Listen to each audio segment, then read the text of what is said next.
The rain hit the window so hard it sounded like fists knocking to get in. Elena Hartley pressed her back against the elevator wall, heart pounding, watching the numbers climb toward the top floor of Ashworth Tower. She had exactly 4 minutes to convince a man she had never met not to shut down the only project standing between her and unemployment. The elevator doors opened onto a hallway of glass and steel. A woman with a clipboard rushed past her, eyes wide with something that looked like fear. Elena swallowed and kept walking. She had rehearsed her pitch in the taxi, in the lobby, in the mirror that morning. None of that mattered now. She rounded a corner too fast, and her shoulder collided directly with a wall of dark fabric and solid muscle. Coffee exploded across a white shirt. Not just any coffee. Her coffee. The one she had been clutching like a lifeline for the last hour. She looked up, already forming an apology, and the words caught somewhere behind her teeth. The man in front of her was tall in a way that made the hallway feel smaller. His jaw was set, his gray eyes cold and sharp, studying the brown stains spreading across his shirt like it had personally insulted him. He did not shout. He did not even raise his voice. He simply looked at her, and the silence was worse than any yelling could have been. "I am so sorry," Elena said, grabbing napkins from her bag and pressing them uselessly toward his chest, before realizing what she was doing, and pulling her hand back like she had touched fire. "You should watch where you are going," he said, his voice low and controlled, each word placed with precision, like a man who never spoke without thinking first. "I was watching. You were just standing in the middle of the hallway like a very expensive statue," she snapped before she could stop herself. Something flickered behind his eyes. Not anger, something closer to surprise. Most people apologized twice, maybe 3 times, when they met Cale Ashworth. They did not talk back. "Do you know whose building this is?" he asked, arms crossing over the ruined shirt. "I am starting to get an idea," Elena said, straightening her spine even though her knees felt unsteady. "And I would love to introduce myself properly, but I am late for a meeting that might save my job, so if you will excuse me." She stepped around him and kept walking, refusing to look back, though every nerve in her body screamed that his eyes were still on her. She found the boardroom 2 doors down. 10 executives sat around a long table, phones and tablets in front of them, none of them looking particularly interested in the woman who had just power-walked in 15 seconds late. Elena set her folder down, took a breath, and began her pitch about the community outreach program her small firm had been contracted to run inside Ashworth Industries. She talked about numbers, about goodwill, about the quiet difference small acts of investment could make in neighborhoods the company had otherwise ignored. She talked for 6 minutes without a single interruption, which she took as either a very good sign or a very bad one. Then the door opened. Cale Ashworth walked in wearing a fresh shirt, his expression unreadable, and took the seat at the head of the table like gravity itself had cleared it for him. The room seemed to shrink. Even the executives who had been scrolling through their phones sat up straighter. "Continue," he said simply. Elena's mouth went dry. Of course. Of course the man she had just accused of being an expensive statue was the one person whose approval decided whether her project lived or died. She thought about apologizing again, about explaining herself, and then decided against it. If she was going down, she would go down standing on her own 2 feet. She continued the pitch exactly as planned. She did not stumble. She did not soften her tone. When one of the executives questioned the budget, she answered without blinking. When another one questioned whether the program would even matter, she answered that one too, sharper than she meant to, because something about the way Cale Ashworth was watching her made her want to prove she was not afraid of him. When she finished, the room was quiet again. Cale studied her for a long moment, tapping one finger against the table. "You spilled my coffee and insulted me in my own hallway," he said, "and yet somehow you have a stronger grasp on this company's community image than anyone else in this room."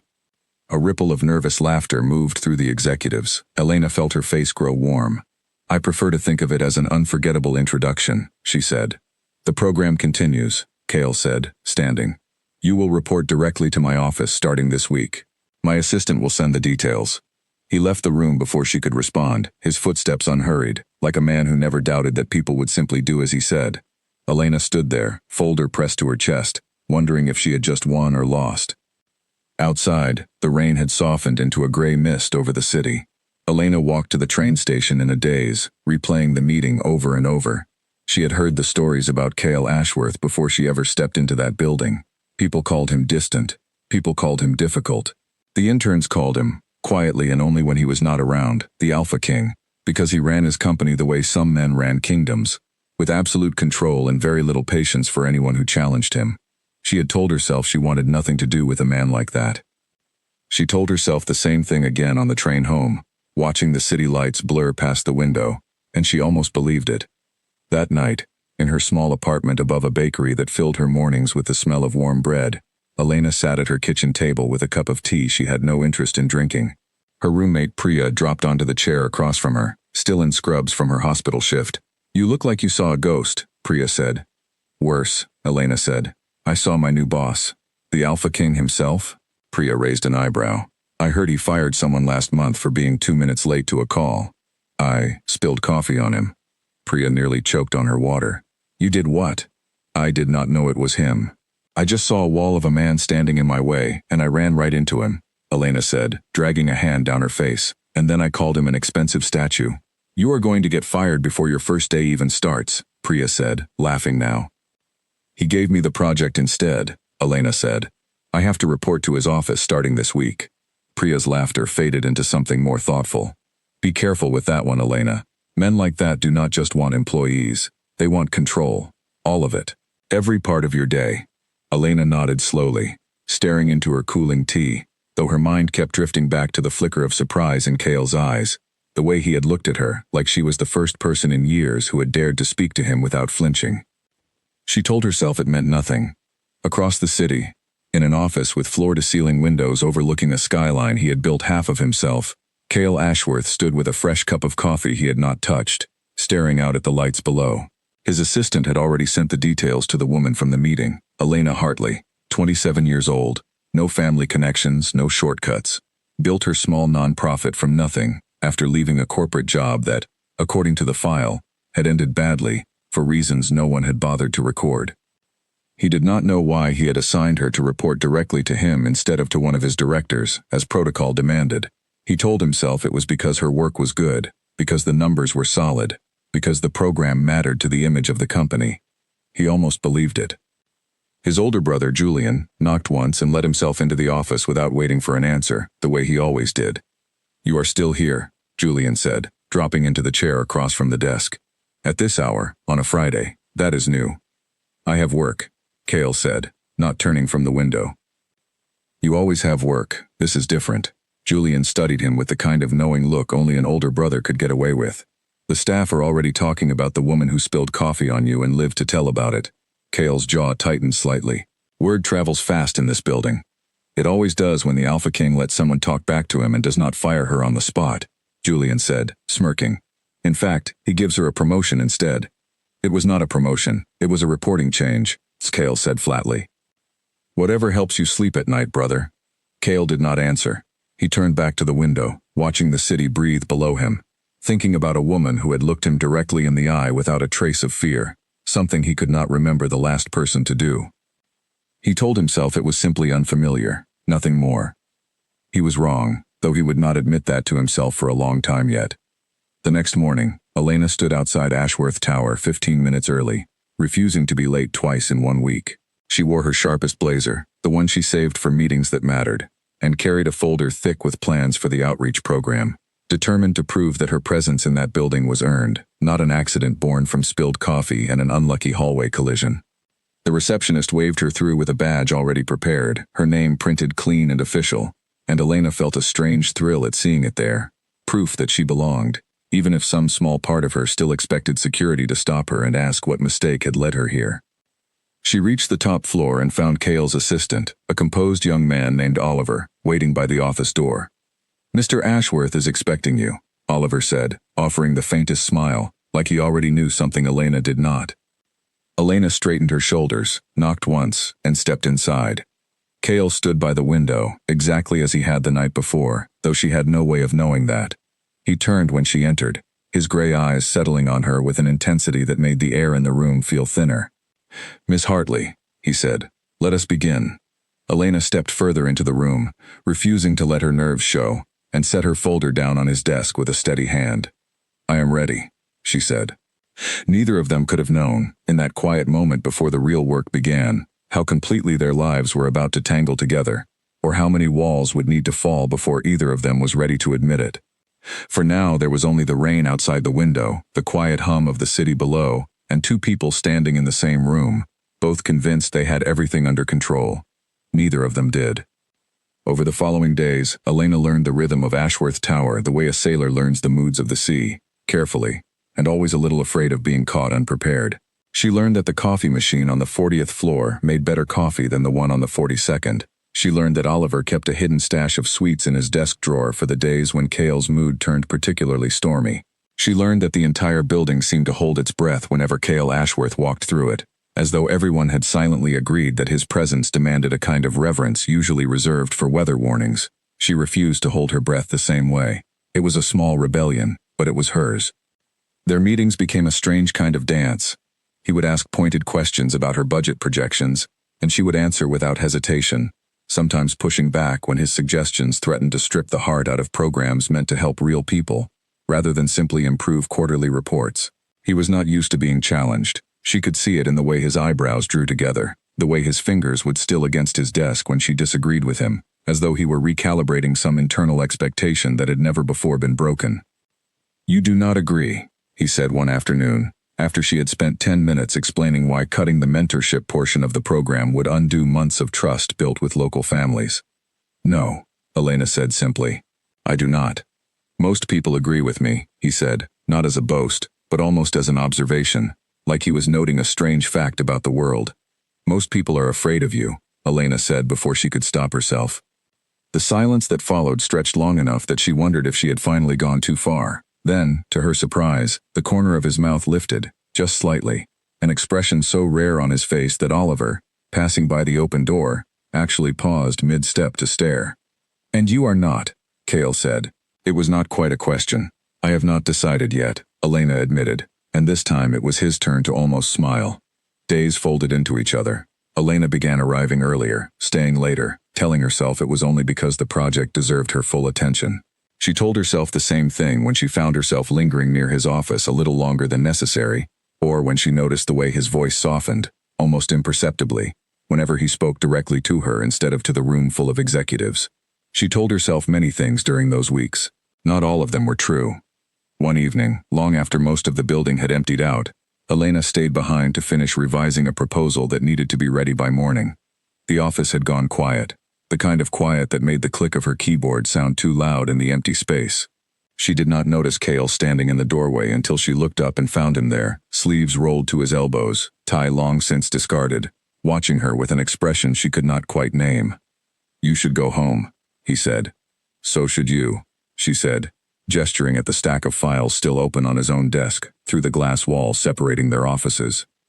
He walked closer, close enough that she caught the faint scent of cedar and rain still clinging to his jacket from earlier that evening. "I do not sleep well," he admitted, and the honesty in his voice surprised them both. "Work is easier than silence." Elena set down her pen, studying him. What happens in the silence? For a moment, she thought he would deflect, the way he always did when conversations veered too close to something real. Instead, he was quiet, his jaw tightening slightly, before he answered. "I remember things I would rather forget," he said. She did not push further, sensing the fragile edge of a door he had opened only a crack. Instead, she simply nodded, letting the silence between them settle into something gentler than either of them expected. "For what it is worth," she said softly, "you do not have to carry all of it alone." Cale looked at her for a long moment, something shifting behind his eyes, something that looked almost like relief, though he would never have called it that out loud. "Go home, Elena," he said finally, though his voice had lost its earlier command. "Before I forget why I hired you in the first place." She gathered her things slowly, aware of him watching her the entire time, aware of the strange warmth spreading through her chest that had nothing to do with the late hour or the tea she had long since finished. At the door, she paused and looked back at him. "Good night, Mr. Ashworth," she said. "Cale," he corrected quietly. "Just Cale." She smiled despite herself. "Good night, Cale." She left the office feeling lighter than she had in weeks, though she could not explain why. Behind her, Cale stood alone in the quiet room, staring at the door long after she had gone, wondering when exactly the woman who had spilled coffee on his shirt had managed to walk straight past every wall he had spent years building, without even seeming to try. He did not have an answer yet, but he was beginning to suspect he did not want one if the answer meant she would stay away. The weeks that followed settled into something Elena almost dared to call comfortable, though comfortable was not a word she would have used to describe anything involving Cale Ashworth just a month earlier. The outreach program grew from a fragile proposal into something real, with families signing up for mentorship slots faster than her small team could process them. She spent her mornings in community centers across the city and her afternoons in glass towers, and somehow both worlds had started to feel like they belonged to her. She had not expected to spend so much of her day thinking about a man who barely smiled and rarely raised his voice above a measured calm. Yet there he was, in the back of her mind during train rides, during quiet dinners with Priya, during the last few minutes before sleep took her. She blamed it on proximity. They worked closely together now, closer than any of the other directors, and it was only natural that familiarity bred a kind of ease between them. That was the explanation she gave herself, and she repeated it often enough that she nearly believed it. Cale, for his part, had stopped pretending the late nights in his office were only about work. He found himself inventing reasons to walk past her desk, small questions about numbers he already understood, requests for updates he could have easily read in her weekly report. Oliver noticed, of course. Oliver noticed everything, and he had taken to hiding a knowing smile behind his tablet whenever Cale lingered a little too long near Elena's side of the floor. "You could just ask her to lunch," Oliver said one afternoon, not looking up from his screen. "I do not know what you are referring to," Cale said, straightening a stack of papers that did not need straightening. "Of course not," Oliver said, and said nothing more, which was somehow worse than if he had pushed the subject. It was a Tuesday when everything shifted, though neither of them could have predicted it at the time. Elena had come to his office with an emergency, a printing company that had failed to deliver materials for an event happening in 2 days, and the panic in her voice as she explained the situation was enough to pull Cale out of his chair before she had even finished speaking. "We will fix it," he said, already reaching for his phone. "How? The event is in 2 days. There is no time to find another printer who can turn this around," Elena said, pacing in front of his desk, her hands moving with the frantic energy of someone trying to solve an unsolvable puzzle. "I own 3 printing companies," Cale said simply. "One of them will manage it." Elena stopped pacing and stared at him. "You own printing companies." "I own a great many things," he said, the faintest hint of dry humor in his voice, and for a moment the tension in the room cracked into something lighter. Within the hour, the crisis was resolved, materials rerouted through one of his subsidiary companies, the event saved. Elena sat across from him afterward, relief washing through her so completely that her knees felt weak. "Thank you," she said quietly. "I mean it. You did not have to do that." "I wanted to," Cale said, and the honesty of the statement seemed to surprise him as much as it surprised her. Elena studied him for a long moment. There was something different in the way he looked at her that afternoon, something less guarded than usual, and she found herself leaning slightly closer without meaning to. "Cale," she said softly, testing the name on her tongue the way she had only allowed herself to do once before. "Why did you really put me on your direct reporting line? You could have handed this project to any of your directors." He was quiet for a long moment, his gray eyes searching hers like he was deciding how much truth he was willing to give her. "Because the moment you stood in that boardroom and refused to be intimidated by anyone in the room, including me, I realized I had not met someone like that in a very long time," he admitted. "I did not want to lose that so quickly." The confession hung in the air between them, more vulnerable than anything he had said before. Elena felt her heart quicken, and she was not entirely sure whether it was fear or something far more dangerous. "You should be careful," she said, though her voice had lost its earlier sharpness. "People might start to think the Alpha King has a soft side." "Only around you, it seems," he said, and this time he did not look away. The moment stretched, delicate and charged, until Elena's phone buzzed with a message from Priya asking when she would be home, and the spell broke just enough for her to step back, gathering her things with hands that were not quite steady. "I should go," she said. "Elena," he said, and something in his voice made her pause at the door. "Have dinner with me, not as my employee, as yourself." She should have said no. She had every reason to say no. He was her boss, powerful in ways that made the ground beneath her feel uncertain, and she had promised herself after her last relationship that she would never again let someone else hold that much power over her life. "One dinner," she said instead. "That is all." It was not all, and some part of her already knew that as she walked out of his office and into the elevator, her heart pounding in a way that had nothing to do with fear. The dinner took place 3 nights later at a quiet restaurant tucked away from the main streets, the kind of place where no cameras waited outside, and no one recognized the man sitting across from her as anything other than an ordinary person having an ordinary meal. Cale had chosen it deliberately, she realized, a small act of consideration that told her more about him than any of his carefully worded business speeches ever had. "You did not want to be seen," she said, watching him over the candlelight. I did not want you to be seen, he corrected gently. There is a difference. My name attracts attention I do not always want for the people around me. Elena considered that, turning her glass slowly between her fingers. Does it bother you, being watched all the time? It used to, he said. Now I mostly expect it. It is easier to build walls than to keep explaining yourself to people who have already decided who you are. And who have they decided you are? She asked. Cold, ruthless, untouchable, he said, listing the words without any real emotion behind them, as though he had heard them so often, they no longer had the power to wound him. The Alpha King, as the staff call me, though they think I do not know. Do you mind it? Elena asked. The name? I minded it more before, he said, his eyes meeting hers steadily. Lately I find myself wondering what you would call me instead. Elena felt warmth spread through her chest at the quiet vulnerability in his question. I would call you Kale, she said simply. Just Kale, no crown required.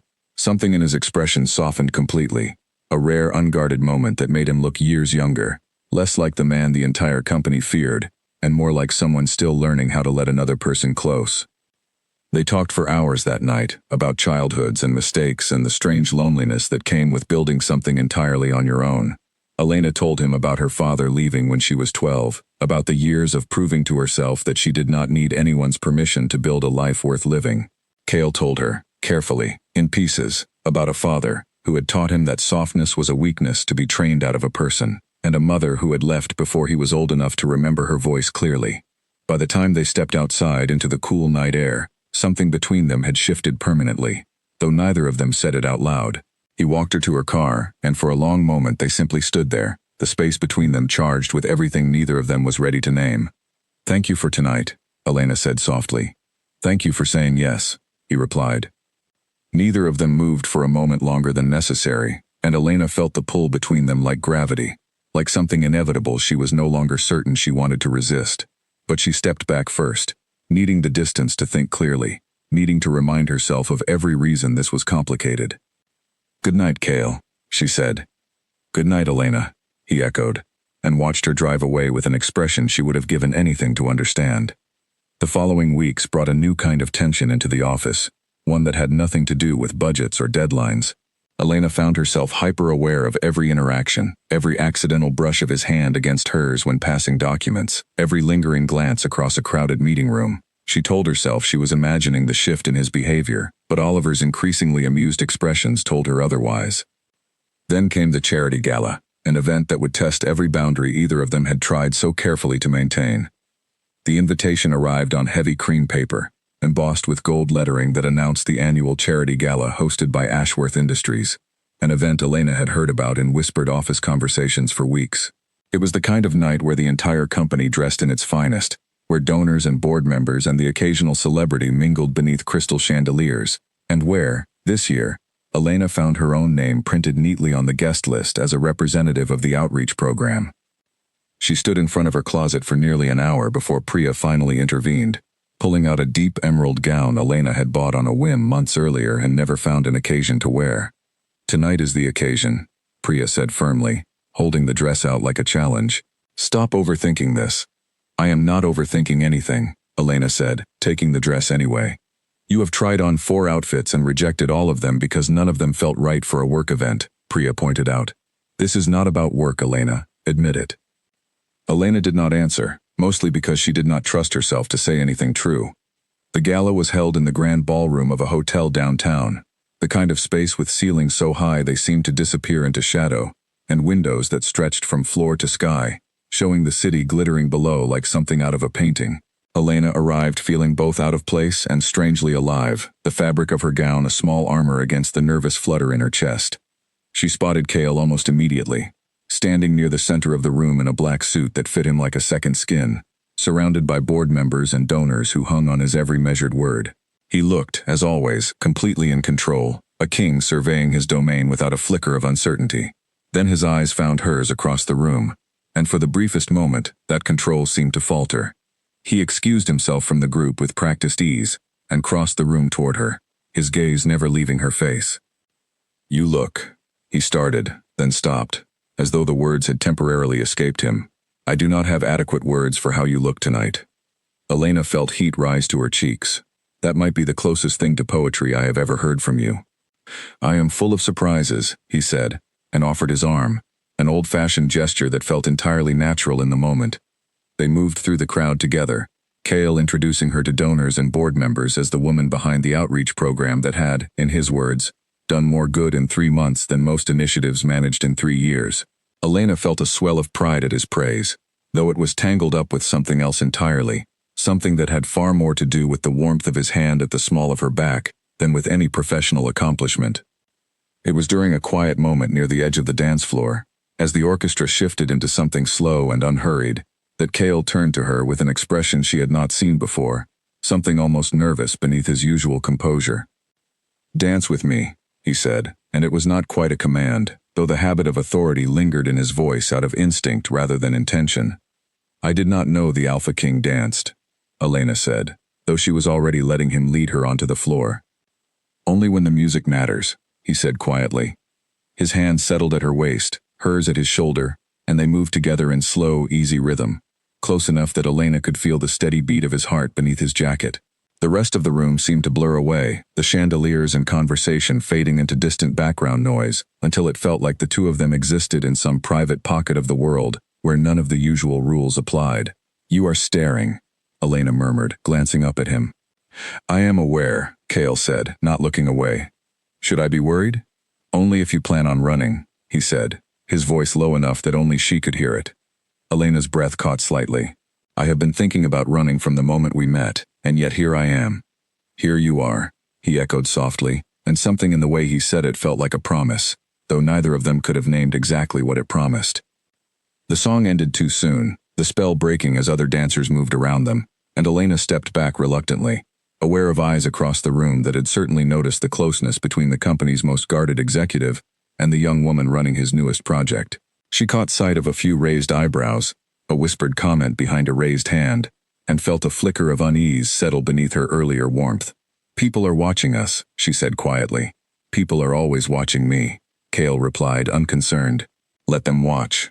Before Elena could respond, a smooth voice cut through the moment, confident and faintly amused. "Cale, you never told me your newest hire was this captivating," the voice said. Elena turned to find a man approaching them, tall and polished in a way that felt performed rather than natural, his smile a little too practiced, his eyes lingering a beat too long on Elena's face. Cale's posture shifted instantly, subtle but unmistakable, the easy warmth from moments earlier, replaced by something colder, more guarded. "Damien," Cale said, his tone clipped, "I did not realize you were invited." "I am always invited to the important events," Damien Cole said smoothly, extending a hand toward Elena. "Damien Cole. I run Cole Ventures. And you are?" "Elena Hartley," she said, shaking his hand out of politeness, though something about his gaze made her want to pull away sooner than necessary. "Elena Hartley," Damien repeated, as though tasting the name. "The woman behind the outreach program everyone has been discussing. I have heard impressive things." "Thank you," Elena said carefully, aware of the tension radiating from Cale beside her. "Perhaps you would allow me a dance later in the evening," Damien said, his smile widening. "I would love to hear more about your work directly from you, rather than secondhand through Cale's rather selective praise." "Perhaps," Elena said noncommittally, unwilling to be rude but equally unwilling to encourage him. Damien's smile did not falter, though his eyes flicked briefly to Cale, some silent understanding passing between the two men that Elena could not quite decipher. He excused himself a moment later, disappearing back into the crowd with the same effortless confidence he had arrived with, leaving behind a tension that lingered long after he was gone. "You do not like him," Elena observed once Damien was out of earshot. "Damien Cole has spent the last 2 years trying to acquire pieces of my company through methods that are, at best, ethically questionable," Cale said, his voice tight. "He is not a man who takes interest in something without intending to eventually own it." Elena felt a chill at the implication behind his words. "You think he was talking about the company, or about me?" Cale's jaw tightened. With Damien, it is rarely just one thing. The rest of the evening passed with a subtle current of unease running beneath the celebration, Cale's attention sharpening every time Damien appeared within view, his hand finding its way to the small of Elena's back more often than strictly necessary, as though some instinct in him refused to let distance grow between them.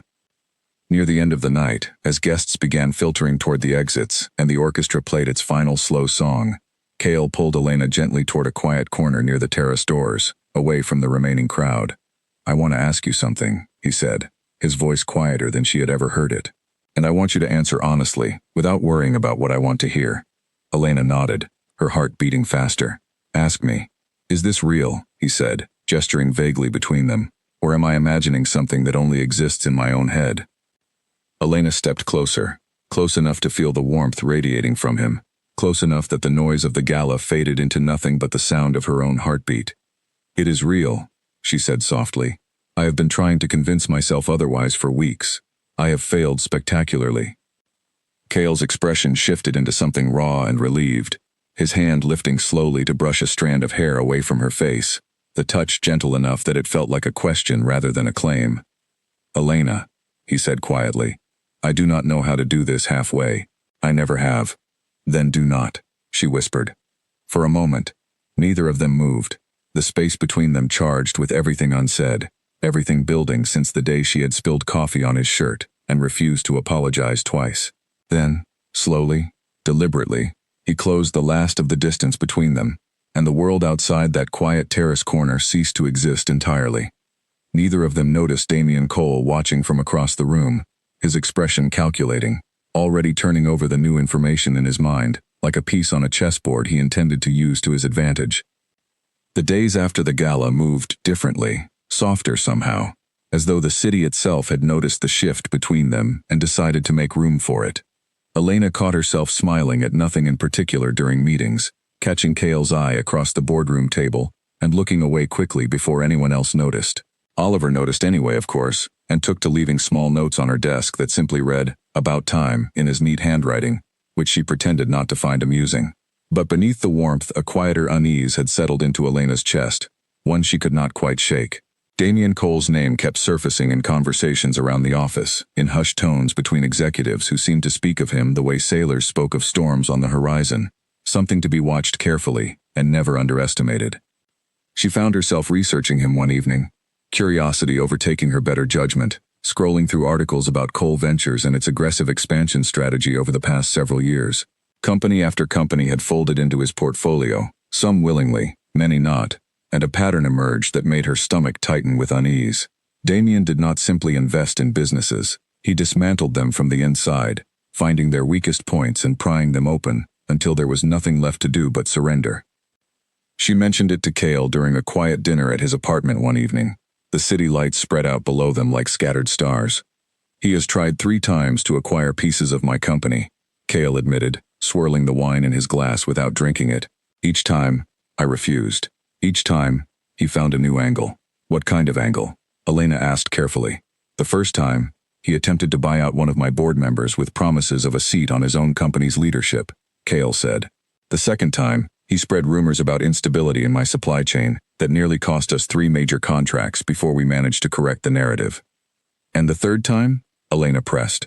Kale's expression darkened slightly. "The third time, he targeted someone close to me, a woman I was involved with briefly, years ago. He courted her attention deliberately, learned everything about my business through her, and used it to negotiate terms in his favor, before I even realized what had happened." Elena felt a chill settle over her. "Is that what he is doing now? With me?" Kale reached across the table, taking her hand gently in his. "I do not think you would ever allow yourself to be used that way. But I also know Damian does not choose his targets carelessly. If he approached you at the gala, it was not an accident." "Then what do we do?" Elena asked. "We are careful," Kale said. "And we do not let him see anything that gives him leverage." Elena nodded, though the unease lingered, coiling tighter in her chest with every day that passed. She noticed, over the following week, small things that unsettled her further. A message from an unknown number asking innocuous questions about her work schedule. A stranger who seemed to appear near her apartment more than once, though she told herself it was simply coincidence. An invitation to a business lunch from Damian himself, framed innocently enough as professional curiosity about her outreach program, but carrying an undertone she could not ignore. She debated attending for days before finally deciding that avoiding him entirely might only invite more suspicion, more maneuvering she could not see coming. She told Kale about the invitation, watching his jaw tighten with quiet frustration. "I do not want you anywhere near him," Kale said. "I know," Elena said gently, "but if I refuse, He will find another way in. At least if I go, I control what he learns. Cale studied her for a long moment, clearly torn between his instinct to shield her from any possible harm and his respect for her ability to make her own decisions. Finally, he exhaled slowly, running a hand through his hair. "Be careful," he said. "Please." "I will," Elena promised. The lunch took place at an upscale restaurant near the financial district. Damien already seated when Elena arrived, his smile warm and welcoming in a way that felt entirely rehearsed. He asked thoughtful questions about the outreach program, complimented her work with what sounded like genuine admiration, and steered the conversation gradually, skillfully toward Cale. "He has always been difficult to read," Damien said at one point, swirling his drink. "Even back when we were building our companies alongside each other. Did you know we were friends once, before circumstances made us rivals?" "I did not," Elena admitted, curiosity pulling at her despite her better judgment. "There is a great deal about Cale that the public does not know," Damien continued, watching her carefully. "A great deal that even his closest employees never learn. I only mention it because I would hate for you to invest your heart somewhere without understanding the full picture." "I appreciate the concern," Elena said evenly, refusing to let him see how the words had landed. "But I trust Cale's honesty far more than I trust a man I have known for less than an hour." Damien's smile flickered, something colder passing briefly behind his eyes before the warmth returned, practiced and smooth. "Fair enough. I only hope, when the full picture does emerge, that you remember I tried to warn you kindly."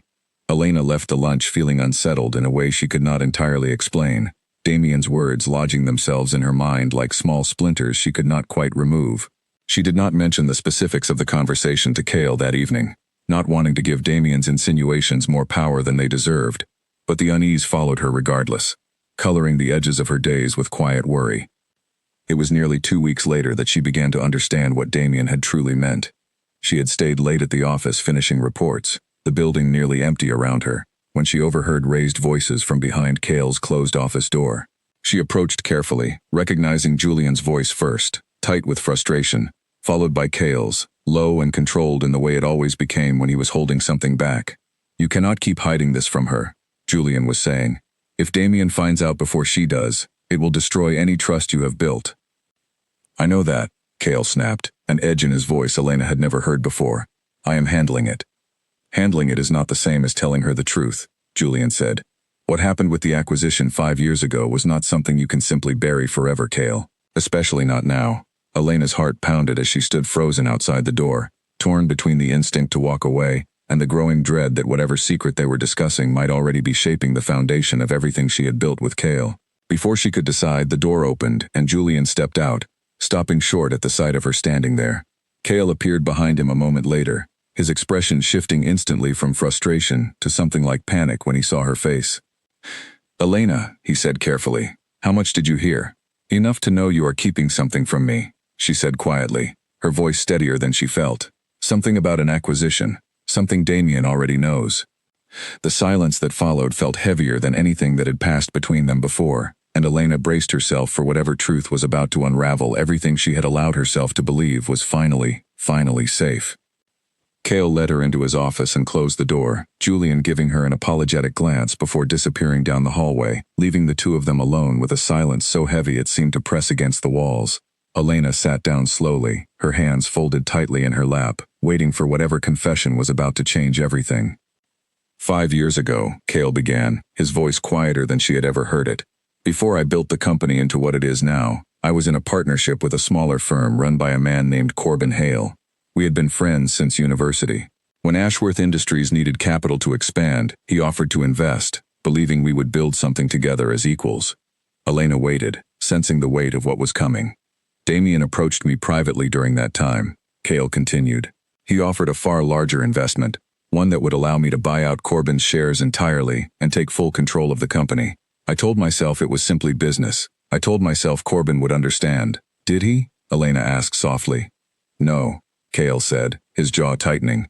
"He lost nearly everything in the deal. His firm folded within a year. I built my empire, in part, on the ruins of a friendship I chose not to protect." Elena absorbed the words slowly, feeling the weight of them settle uncomfortably in her chest. "And Damien has known this the entire time." "Damien was the one who structured the deal," Cale admitted.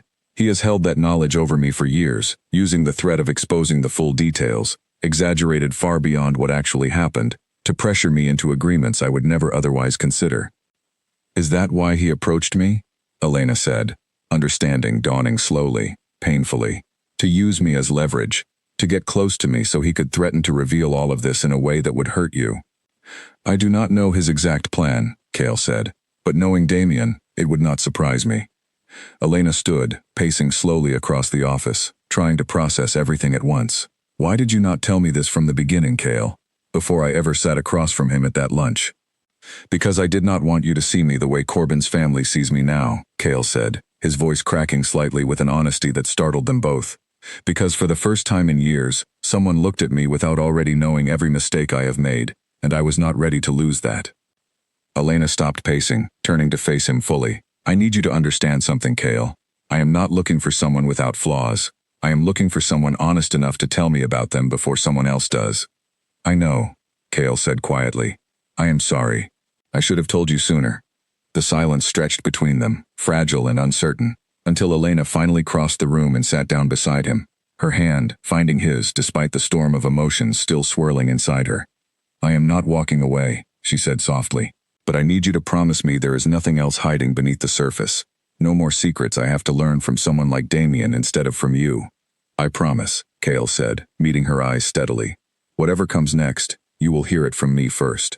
It was a promise that would be tested sooner than either of them expected. Over the following days, word began circulating quietly through certain business circles about the old acquisition. Details twisted and exaggerated in ways that painted Cale as ruthless and calculating beyond even his usual reputation.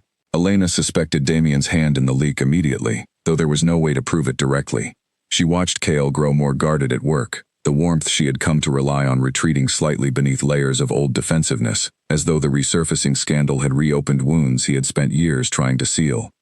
You do not have to carry this alone, Elena told him one evening, finding him staring out his office window long after the rest of the building had emptied. I have carried it alone for 5 years, Cale said. It is easier that way. Easier is not the same as better, Elena said gently, moving to stand beside him. Let me help you carry it now. Cale turned to look at her, something vulnerable flickering across his usually composed features. Why do you stay, Elena? After everything you have learned, after everything that could still surface. Elena took his hand, threading her fingers through his, because the man who told me the truth, even when it cost him something, is the same man I fell for. Mistakes do not erase that. They simply make it real. Something shifted in Cale's expression then, the tension in his shoulders easing slightly, as though her words had loosened a knot he had carried for far longer than he realized. I do not deserve you, he murmured. Perhaps not, Elena said, a small smile tugging at her lips despite the heaviness of the moment. But you have me anyway. Their moment of quiet reassurance did not last long, however. 2 days later, Corbin Hale himself resurfaced, requesting a meeting with Cale directly, the first contact between the two men in over 5 years. Elena watched the color drain slightly from Cale's face as he read the message, his hands tightening around his phone. He wants to meet, Cale said, his voice tight with an emotion Elena could not quite place. Tomorrow, in person. Do you want me there? Elena asked carefully. Cale was quiet for a long moment, staring at the message like it held the answer to a question he had been avoiding for years. Yes, he finally said. I think I need you there. Neither of them slept well that night, the weight of the coming meeting pressing heavily over everything else, a reckoning neither of them could avoid any longer. The meeting took place in a small cafe far removed from the glass towers and business districts where Cale usually conducted his affairs. A deliberate choice, Elena suspected, meant to strip away any sense of power or control from the encounter. Corbin Hale was already seated when they arrived, a man who looked older than his years, gray threading through his hair, his eyes carrying a weariness that spoke of struggles Elena could only imagine. Cale, Corbin said, his voice steady but cool.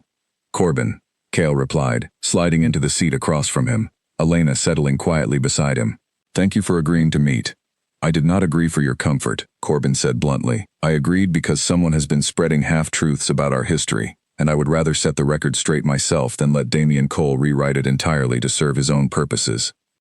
Elena felt a flicker of surprise at the mention of Damien's name, glancing quickly at Cale, whose expression remained carefully neutral. He approached you as well, Cale said, not quite a question. Weeks ago, Corbin confirmed, offering to help me publicly expose what happened between us. framing it as some overdue justice. I refused him. Why? Cale asked quietly. Corbin was silent for a long moment, turning his coffee cup slowly between his hands. Because as angry as I was, and still am in some ways, I know Damien well enough to understand he does not care about justice. He cares about leverage. He wanted to use my pain as a weapon against you, and I refuse to be anyone's weapon, least of all his. Cale exhaled slowly, some of the tension in his shoulders easing slightly. I am sorry, Corbin, for what happened. I told myself for years it was simply business, but I know now that it cost you far more than the company itself. It did, Corbin said, his voice quieter now. It cost me years I could have spent building something new instead of drowning in bitterness. But I have rebuilt since then, slowly, differently. And I did not come here today for an apology I no longer need. Then why did you come? Elena asked gently. Corbin looked at her for the first time, studying her with quiet curiosity. To warn you both. Damien does not simply want to expose old mistakes. He wants control of Ashworth Industries, and he will use every piece of leverage available to get it, including anyone close enough to Cale to be used against him. The warning settled heavily over the table, confirming fears Elena had been carrying since the lunch weeks earlier. What does he want specifically? Cale asked. A merger, Corbin said, forced through public pressure if necessary, framed as a partnership but structured to eventually strip you of controlling shares. He has been building toward this for over a year, using old grievances and new relationships alike to weaken your position from every angle. Cale's jaw tightened, his mind clearly working through the implications. Thank you, Corbin. Truly. I know this could not have been an easy conversation to have. Corbin nodded, standing slowly. Fix what you broke a long time ago, Cale. Not with me. That door has already closed, and I have made my peace with it. But do not let Damien use my past to destroy whatever you are building now. His eyes flicked briefly toward Elena. It looks worth protecting. He left without another word, and Cale sat in silence for a long moment afterward, processing everything they had just learned. He is planning a hostile takeover, Cale said finally, more to himself than to Elena. What do we do? Elena asked. We prepare, Cale said, determination hardening his voice. I will not let him take everything I have built, and I will not let him use you as a tool to do it. Over the following days, Cale threw himself into strategy meetings with his board, reviewing contracts and shareholder agreements late into the night, searching for any vulnerability Damien might exploit. Elena found herself pulled into the preparations as well, her outreach program becoming an unexpected asset, proof of goodwill and community investment that painted Ashworth Industries in a light Damien's aggressive tactics could never match. Yet even as they worked together, a subtle distance grew between them, born not of mistrust but of the sheer weight of everything bearing down on Cale's shoulders. He grew quieter, more guarded, retreating into the same walls Elena had spent months slowly dismantling. Talk to me, she said one evening, finding him alone in his office long after the rest of the staff had gone home. There is nothing to say that will make this easier, Cale said, not looking up from the documents spread across his desk. That is not true, Elena said, moving to sit across from him. You do not have to solve everything alone, Cale. Not this, not anymore. If I lose this company, Cale said quietly, finally meeting her eyes, I lose everything I built to prove I was not simply my father's son. Every mistake, every sacrifice, all of it becomes meaningless. And if you push away everyone who cares about you in the process of protecting it, Elena said gently, what exactly will you have left to celebrate when it is over? Cale was quiet for a long moment, the truth of her words settling over him slowly. I am afraid, Elena, of losing control, of losing you in the process of trying to protect everything else. You will not lose me, Elena said firmly, reaching across the desk to take his hand. Not unless you push me away first. Cale's grip tightened around hers, something breaking open behind his careful composure, years of guarded distance finally giving way to raw honesty. I do not know how to do this without becoming the man my father was, he admitted quietly. Ruthless, controlling, willing to sacrifice anything to win. Then do not become him, Elena said simply. Become someone new, someone who fights for what matters without losing himself in the process. For a long moment, Cale simply looked at her, something shifting behind his eyes, a quiet resolve settling into place that had not been there before. Stay with me through this, he said softly. Whatever happens next. Always, Elena promised, and meant it completely.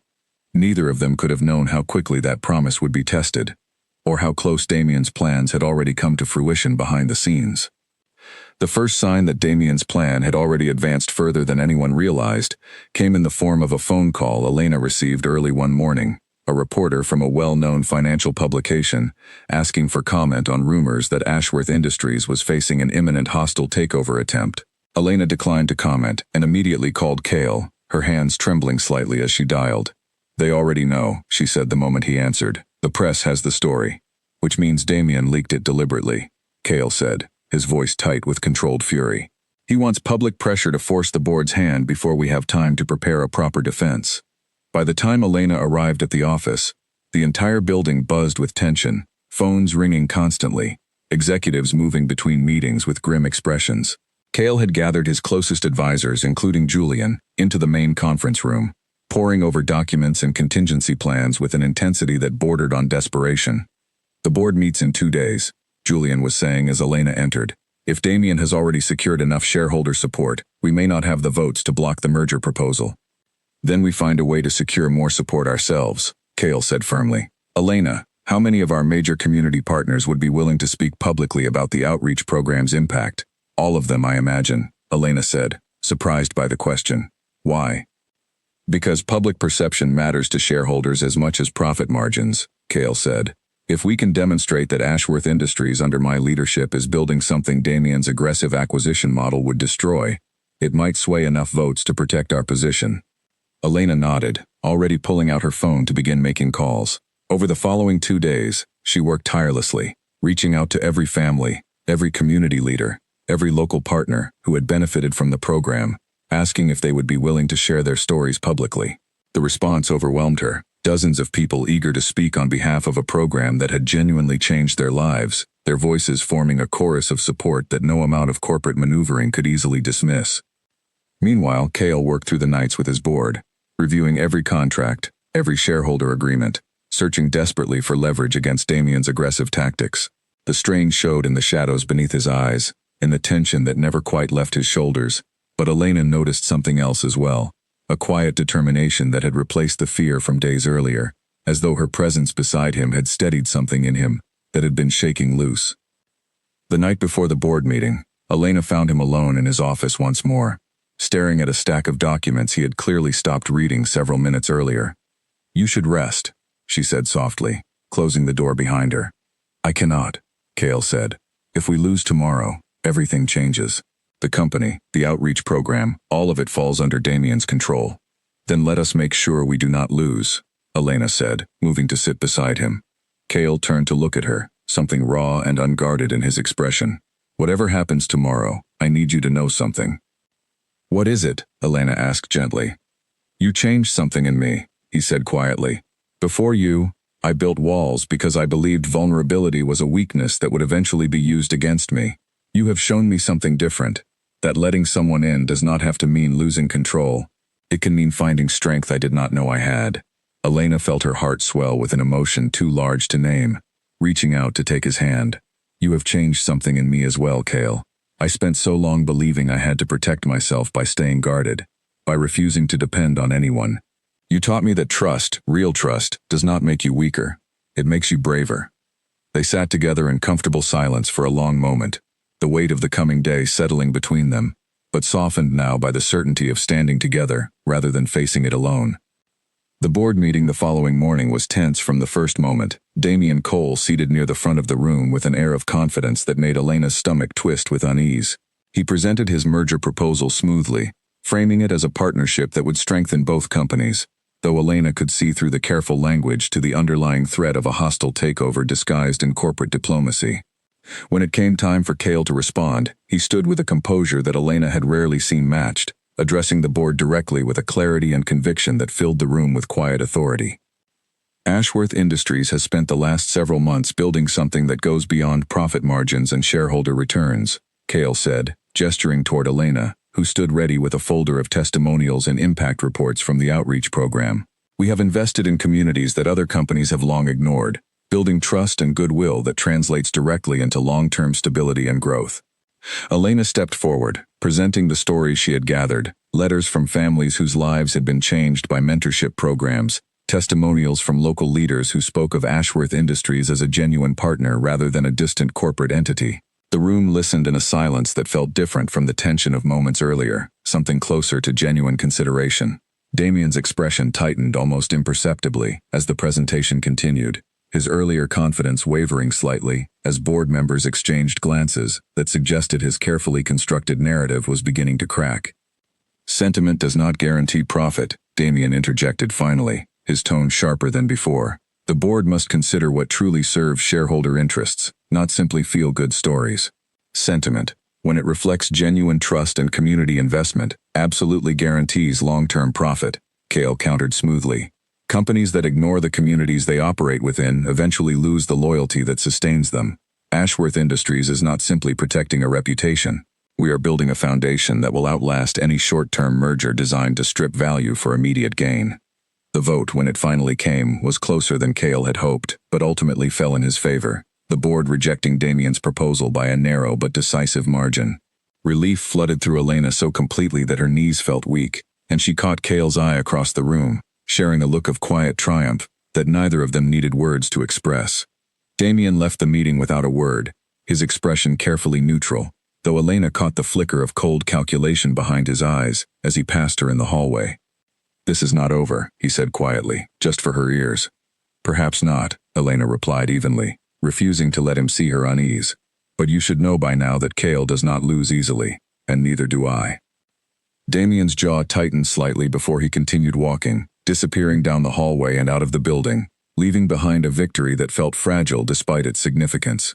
The victory at the board meeting brought a brief reprieve, a handful of days where Elena allowed herself to believe the worst had truly passed.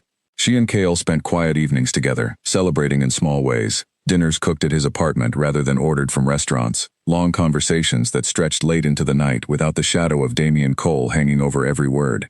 But the peace did not last.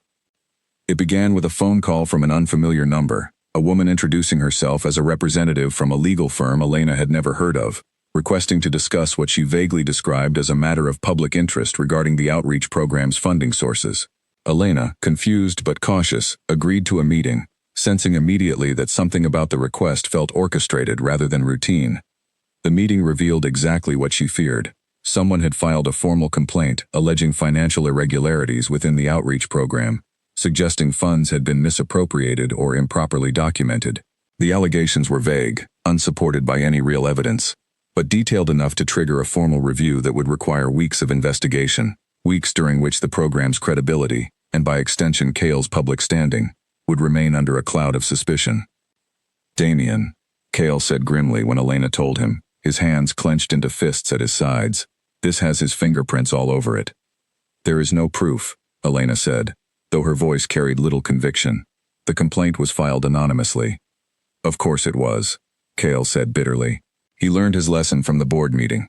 He cannot attack the company directly anymore, not without risking further exposure of his own tactics, so he attacks the one thing that gave us the advantage instead. Elena felt a cold weight settle in her stomach as the implications sank in.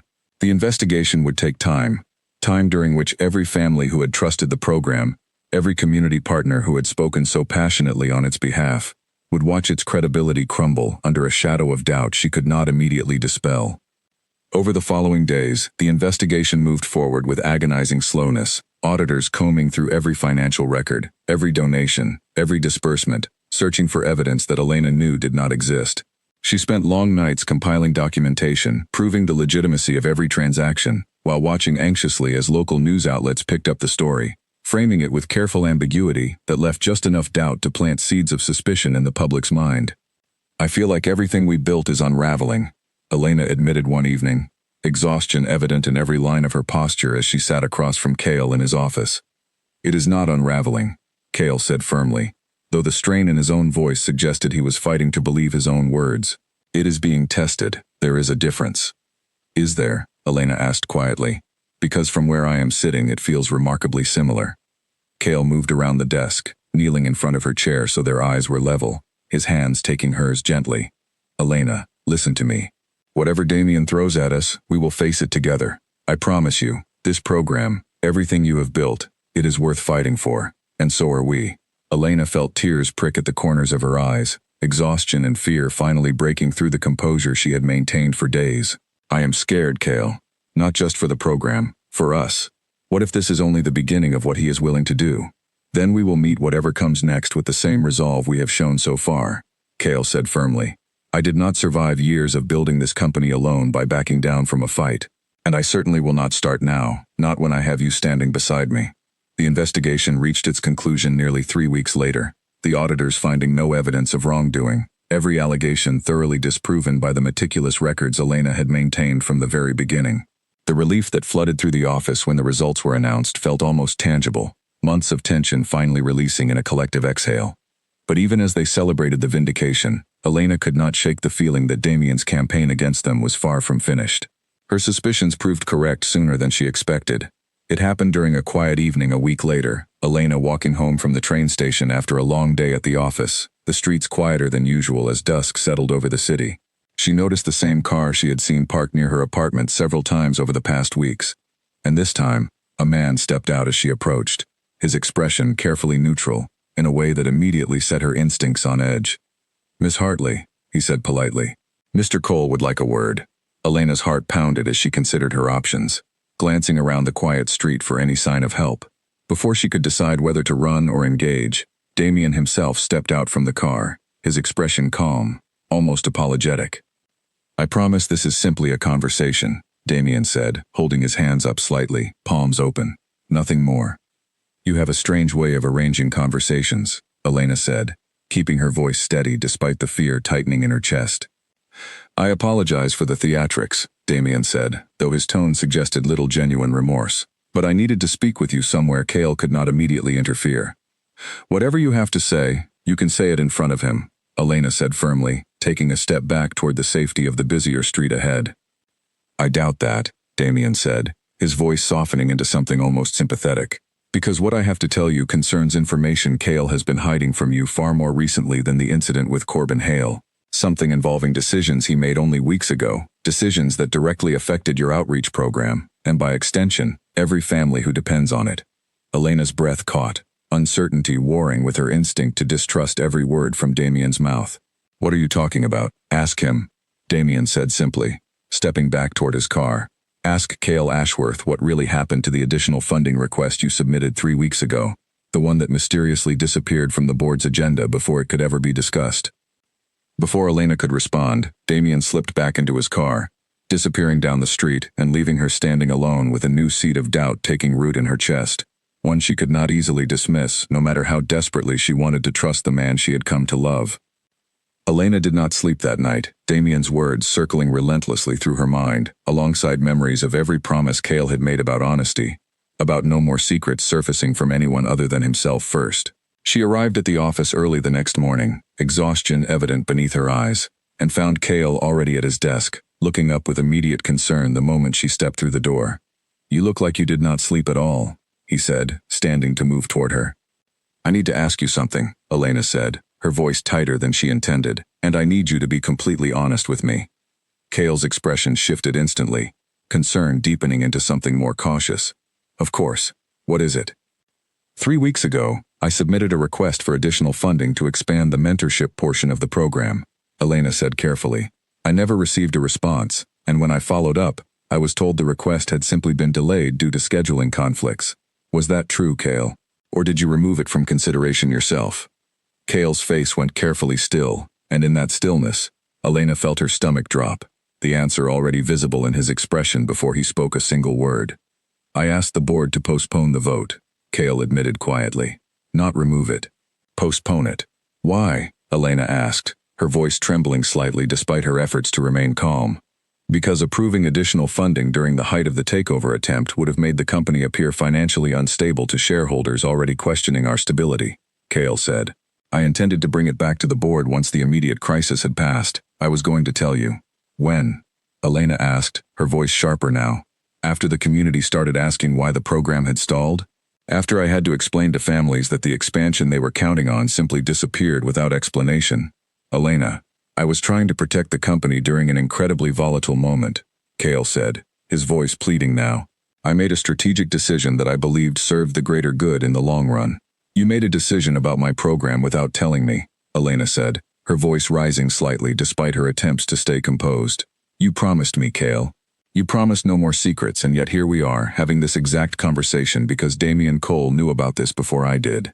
The mention of Damien's involvement made Cale's expression harden slightly. How did you learn about this? He approached me last night, Elena admitted. Outside my apartment. Cale's jaw tightened with fury. He approached you directly. Elena, that is exactly the kind of manipulation I warned you about.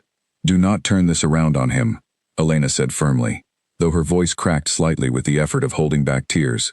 This is not about Damien's manipulation, Cale. This is about you making a decision that affected people's lives and choosing not to tell me, the person responsible for those very lives, until someone else forced the truth into the open. Cale was quiet for a long moment, the weight of her words settling heavily over him. You are right, he finally said, his voice quieter now, stripped of any defensiveness. I convinced myself that protecting the company justified the decision, but the truth is, I was afraid of disappointing you. I was afraid you would see the postponement as a betrayal of everything the program stood for, so I told myself it was temporary, that I would fix it before you ever needed to know. That is exactly the kind of thinking that hurt Corbin Hale, Elena said quietly. Convincing yourself that the ends justify keeping people in the dark. The comparison landed heavily, Cale flinching slightly as though the words had struck somewhere raw. You are right, he admitted again, quieter still. I am sorry, Elena. Truly. I let old patterns take over instead of trusting you with the truth from the beginning. Elena studied him for a long moment, torn between the anger still simmering in her chest and the genuine remorse she could see in his expression. I need time, Cale. Not because I do not care about you, but because I need to understand whether this pattern is something you are truly willing to change, or something that will keep resurfacing every time pressure builds. Cale nodded slowly, though the pain in his eyes was evident. Take whatever time you need, I will not push you. But please know, Elena, losing your trust feels far worse than losing the company ever could. Elena left the office that morning without another word, spending the following days in quiet distance from Cale, focusing entirely on rebuilding the program's momentum despite the setback, meeting personally with families to explain the delay and reassure them of her commitment to their needs. The work kept her grounded, though the ache of distance from Cale lingered beneath every conversation, every quiet evening spent alone rather than in his company. Cale, for his part, did not simply wait passively for her forgiveness. He brought the funding request back before the board within days, pushing it through despite lingering shareholder concerns, ensuring the expansion Elena had fought for finally moved forward exactly as she had originally envisioned it. He did not tell her directly, choosing instead to let his actions speak where words had previously failed. It was Oliver who eventually mentioned it to her, nearly a week later, as she reviewed updated program numbers in her office. He pushed the funding through personally, Oliver said quietly, setting a folder on her desk. Against significant pushback from two board members who still worried about financial stability. He did not ask for credit, he simply wanted it done. Elena stared at the folder for a long moment, something in her chest loosening slightly at the realization that Cale had chosen action over empty apology, quietly fixing exactly what he had broken, rather than simply asking for forgiveness and waiting for her to grant it. That evening, she found him alone in his office, staring out at the city lights the way he so often did when his thoughts grew too heavy to sit with comfortably. You pushed the funding through, she said softly, stepping inside. Cale turned, surprise flickering across his face before settling into something more careful. I should have done it the moment I made the original decision. I am sorry it took this long. Why did you not tell me? Elena asked. Because I did not want you to forgive me simply because I fixed the immediate problem. Cale said honestly. I wanted you to have the space to decide whether you could trust me again, without feeling obligated by a gesture meant to earn that trust back too quickly. Elena felt something soften completely in her chest at his words, the careful consideration behind them undoing much of the distance she had maintained over the past week. That is perhaps the most thoughtful thing you have ever done. I have had a great deal of time to think, these past days, Cale said quietly, about what it truly means to build something lasting. Not just a company, something worth protecting because it matters more than winning. Elena crossed the room slowly, stopping in front of him, studying the sincerity in his expression. I am still working through everything, Cale, but I do not want to give up on this, on us. Neither do I, Cale said softly, reaching for her hand with a gentleness that felt like an apology far more complete than any words could have offered. As they stood together in the quiet office, neither of them yet realized that Damien Cole, having failed to permanently fracture their trust, was already preparing one final, more desperate attempt to destroy everything they had built together. The final confrontation came without warning, on an otherwise ordinary Thursday afternoon, when Cale received an urgent message from Julian, asking him to come to the executive floor immediately.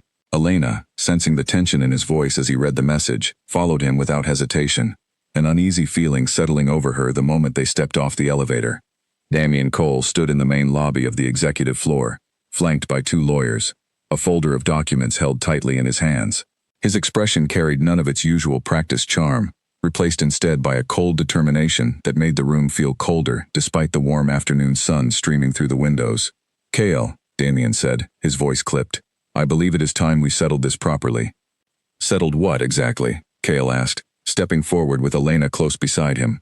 "I have acquired enough shares over the past several weeks, through private transactions you were not made aware of, to force an emergency shareholder vote," Damian said, holding up the folder as proof. "A vote that will determine whether your leadership continues, given the recent instability surrounding your company, from the failed merger discussion to the very public investigation into your outreach program's finances." "The investigation found no wrongdoing," Elena said firmly, stepping forward despite the tension radiating through the room. "The investigation still created doubt," Damian said, turning his attention to her with a cold smile. "And doubt, Miss Hartley, is often enough to shift shareholder confidence, regardless of the ultimate findings." Cale's expression hardened, a dangerous calm settling over him that Elena had come to recognize as the moment before he moved with absolute precision. "You have been planning this from the beginning. The merger proposal was never truly about partnership. It was a distraction, meant to weaken my position before this exact moment." "Business is rarely about a single move," Damian said smoothly. "It is about patience, about waiting for the right combination of circumstances to align." "And Corbin Hale," Cale said. "Elena, the investigation, all of it, simply pieces on your board." "Every empire needs sacrifices along the way," Damian said, his voice cold. "I simply chose to make mine strategically rather than sentimentally, unlike you." The emergency vote was scheduled for the following morning, shareholders gathering once more in the same boardroom where the earlier merger vote had taken place, though the atmosphere this time carried none of the earlier uncertainty. Cale's presentation this time was not solely about numbers or strategy. It was about the truth, laid bare without apology. He stood before the assembled shareholders, Elena at his side, and spoke plainly about the mistakes of his past, about Corbin Hale, about the funding decision he had made without consulting Elena, about every flaw Damian had attempted to weaponize against him. "I will not stand here and claim to be a perfect leader," Cale said, his voice steady despite the vulnerability of his words. "I have made decisions I regret, decisions that hurt people I valued, decisions born from fear rather than wisdom. But I have also spent the last several months learning, genuinely, what it means to build something worth protecting, not through control alone, but through honesty and accountability." He gestured toward Elena, who stepped forward with the folder of testimonials she had gathered weeks earlier, now expanded with additional stories from families whose lives had continued to improve, even through the recent turmoil. "This program exists because Ashworth Industries chose to invest in people, not simply profit," Elena said, her voice carrying clearly through the room. "And it continues to exist, expanded and strengthened, because Cale Ashworth chose accountability over convenience when he realized his earlier decision had caused harm. That is not weakness. That is exactly the kind of leadership this company deserves going forward." Damian rose to counter, his voice sharp with barely restrained frustration, but the room's attention had already shifted, the shareholders exchanging glances that suggested his carefully constructed narrative of instability had crumbled beneath the weight of genuine transparency. The vote, when finally called, resulted in an overwhelming rejection of Damian's attempt to force a leadership change, shareholders choosing decisively to retain Cale's position, moved not by flawless perfection, but by the demonstrated willingness to acknowledge mistakes and correct course honestly. Damian left the boardroom without a word this time, his expression carrying none of its earlier confidence, defeat settling over him in a way that suggested this loss, unlike the earlier merger rejection, carried a finality he could not easily recover from. His own board, watching the proceedings unfold, would later force significant changes within Cole Ventures, unwilling to continue supporting a leader whose aggressive tactics had finally, publicly, failed. Elena watched him go, feeling not triumph exactly, but a quiet sense of closure, the shadow that had followed them for months, finally lifting from their lives.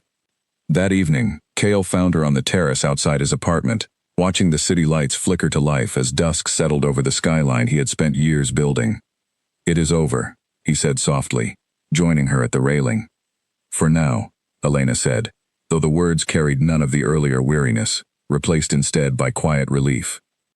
I owe you everything, Kale said, turning to face her fully. The program, the company, all of it survived because you refused to let me hide behind convenient silence. We survived because we chose honesty over comfort, Elena said, reaching for his hand. Both of us. Kale studied her for a long moment, something soft and unguarded settling over his features, the last remnants of the Alpha King's careful distance falling away entirely. I do not want to build anything else in my life without you beside me, Elena.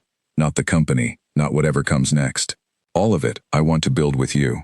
Elena felt tears gather at the corners of her eyes, though this time they carried none of the earlier fear, only the quiet fullness of a promise she had not realized she was waiting to hear. Then let us build it together, carefully, honestly, whatever comes. Kale reached out slowly, his hand brushing gently against her cheek, a silent question in his eyes that no longer needed to be answered with words. Elena leaned into the touch, the distance between them finally closing without hesitation, without fear, only the quiet certainty of two people who had fought, together, for something worth protecting.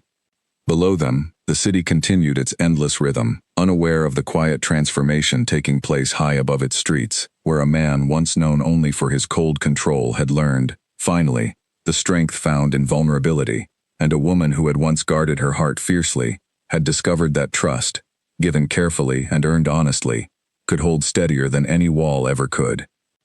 They stood together on the terrace long after the sun disappeared completely, no longer the Alpha King and the woman who refused to be intimidated, but simply two people, finally home in each other, ready to face whatever came next, together.